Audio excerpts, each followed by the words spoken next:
Yo, welcome back to the channel. Today we're talking about an empire that basically said, yo Egypt, we're taking over now, and then literally did it. I'm talking about the Kingdom of KUSH, the African superpower that historians forgot to tell you about in school.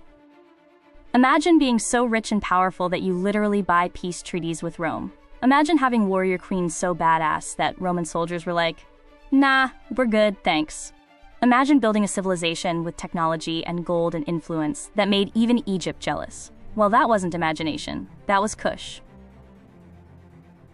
The earliest Kushites formed what we call the Kerma culture, which controlled the Nile Valley. These folks controlled territory literally as big as Egypt itself. Now here's where it gets spicy. Egypt and KUSH didn't exactly get along at first. For about 400 years, KUSH was under Egyptian control.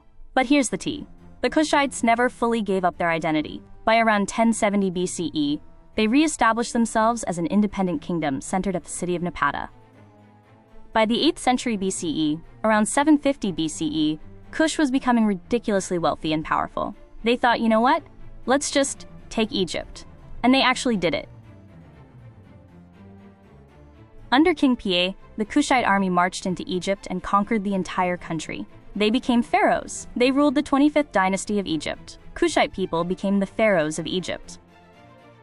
Eventually, the Assyrians pushed the Kushites back out of Egypt. But here's the thing. KUSH lasted for another 1,000 years after losing Egypt.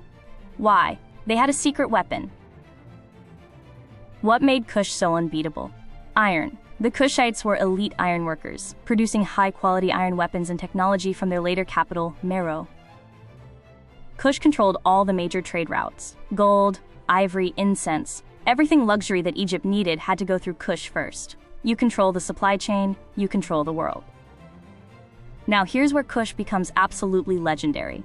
Let's talk about the Kandakes, the warrior queens of KUSH. And yes, they were actual warriors.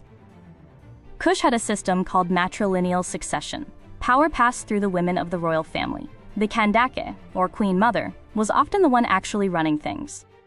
The greatest Kandake? Amenurenas. She ruled when Rome was the superpower, and literally negotiated a peace treaty with them that was favorable to KUSH, after fighting ferociously alongside her soldiers. So if KUSH was so incredible, why don't we know about them? Why isn't this taught in schools everywhere? KUSH began to fade around the 1st or 2nd century CE due to wars, trade route changes, climate issues, and invasions. But for literally 2,000 years, this empire existed as a major regional power. The bigger problem? KUSH was overshadowed by Egypt. Historians focused so much on Egypt that they basically ignored KUSH. It's called Egyptocentrism.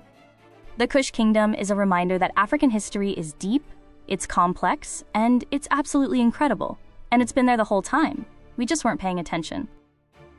The Kingdom of KUSH was one of the most advanced, wealthy, and powerful civilizations in ancient history. They invented ironworking, were led by absolute legend warrior queens, and literally conquered Egypt. If you're watching this and you've never heard of KUSH before, go do some research. Read about the Kandakes. Drop a comment down below. What's your favorite fact about KUSH? And please hit that like button and subscribe for more Untold history lessons. Peace.